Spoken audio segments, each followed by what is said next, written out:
بسم اللہ الرحمن الرحیم. السلام علیکم 9th کلاس بچوں، کیسے ہیں آپ سب لوگ؟ اچھا جی، چلیں ہم لوگ اپنا لیکچر سٹارٹ کرتے ہیں. آج کا جو سا لیکچر ہے وہ فزکس سے ریلیٹڈ ہی ہے کہ مطلب فزکس کیا چیز ہے. سب سے پہلی چیز بچوں، فزکس کے بارے میں جاننے کے لیے ہمیں جو چیز سب سے پہلے جاننا ضروری ہے وہ یہ ہے کہ ہمیں سب سے پہلے پتہ ہونا چاہیے کہ فزکس ہمارے پاس آتی کہاں سے ہے، مطلب فزکس کس کی برانچ ہے. فزکس ہمارے پاس بیسیکلی برانچ ہے سائنس کی. ٹھیک ہے، سب سے پہلے اب جو کویشچن ریز ہوتا ہے وہ ہمارے پاس یہ ریز ہوتا ہے کہ واٹ از سائنس، کہ بیسیکلی سائنس کیا چیز ہے. تو دیکھیں، knowledge gain through observation and experiment is called science. مطلب وہ علم جو مشاہدات اور تجربات کی بنیاد پر حاصل ہو سائنس کہلاتا ہے.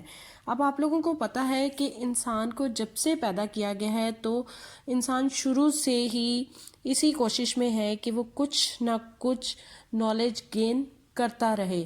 اس کے لیے وہ بہت سے چیزوں کو آبزرو کرتا ہے، اور آبزرو کرنے کا مطلب ہے کہ وہ بہت سی چیزوں کو دیکھتا ہے، ان کا مشاہدہ کرتا ہے. اور مشاہدہ کرنے کے بعد وہ بیسیکلی کرتا کیا ہے کہ وہ کچھ ایکسپیریمنٹ کرتا ہے، مطلب تجربات کرتا ہے کہ آیا یہ چیز کیوں آئی ہے، کس لیے ہے، اس کا کیا پرپز ہے، اس کا کیا میننگ ہو سکتا تھا، اس کا آلٹرنیٹ کیا ہو سکتا ہے. مطلب یہ ساری چیزیں جو ہم لوگ آبزرویشن اینڈ ایکسپیریمنٹس بیس پر کرتے ہیں وہ ہمارے پاس سائنس کہلاتی ہے.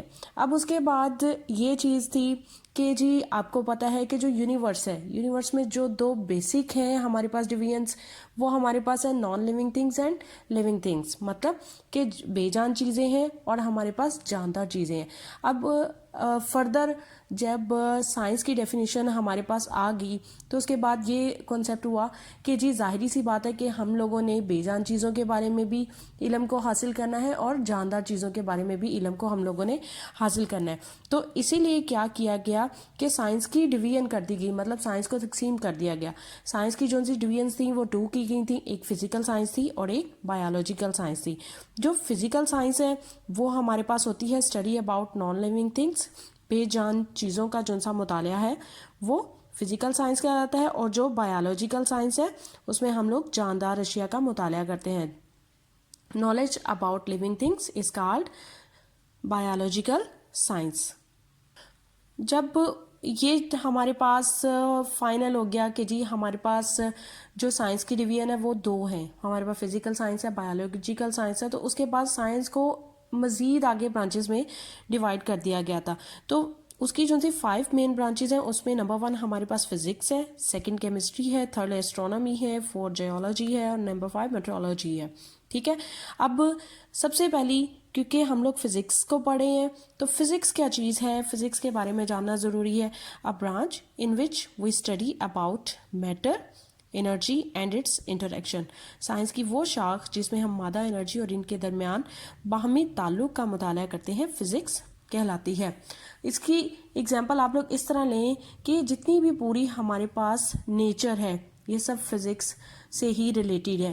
مطلب کہ آپ لوگوں کو میٹر کا پتہ ہے کہ ہر وہ چیز جو جگہ گھیرتی ہے، وزن رکھتی ہے، everything which occupy space and has weight is called matter. ٹھیک ہے، اور انرجی ظاہری سی بات ہے اگر کوئی آپ کے پاس کوئی میٹر ہے تو ظاہر سی بات ہے اس کے اندر کوئی نہ کوئی پراپرٹی ہوگی کہ وہ کوئی نہ کوئی ورک کرنے کی صلاحیت بھی رکھتا ہے. جب کوئی جسم ورک کرنے کی صلاحیت رکھتا ہے تو اٹس مین کہ اس کے اندر انرجی موجود ہے. انرجی کے ڈفرینٹ ٹائپس بھی آپ لوگ دیکھتے ہو اپنی روزمرہ زندگی میں. ہمارے پاس ساؤنڈ انرجی ہے، ہمارے پاس میکینیکل انرجی ہے، کیمیکل انرجی ہے. اس کے علاوہ روزمرہ زندگی میں بہت سی ایسی چیزیں ہیں جو فزکس کے اصولوں پر ہی کام کرتی ہیں. سب سے بڑی چیز آپ لوگوں کے گھر میں موجود ریڈیو، ٹیلی ویژن، یہ سب تقریباً جتنی بھی چیزیں ہیں یہ سب فزکس کے اصول پر ہی کام کرتی ہیں. مطلب study about nature is called physics, کہ نیچر کے بارے میں جتنا بھی جاننا ہے وہ سب فزکس کے انڈر ہی آئے گا. اب آپ کو پتہ ہے کہ ہمارے ارد گرد موجود ہوا ہے، ہمارے ارد گرد پانی ہے، یہ وہ چیزیں ہیں جو جگہ گھیرتی ہیں. ٹھیک ہے، اور اسی لیے اس کو ہم میٹر بولیں گے. تو پوری کائنات میں ہوا بھی یہ جو نیچر ہے اس میں ہوا موجود ہے. اسی لیے اس کے بارے میں جتنی بھی ہم لوگ اسٹڈی کریں گے وہ سب ہمارے پاس انڈر فزکس ہی آئے گی.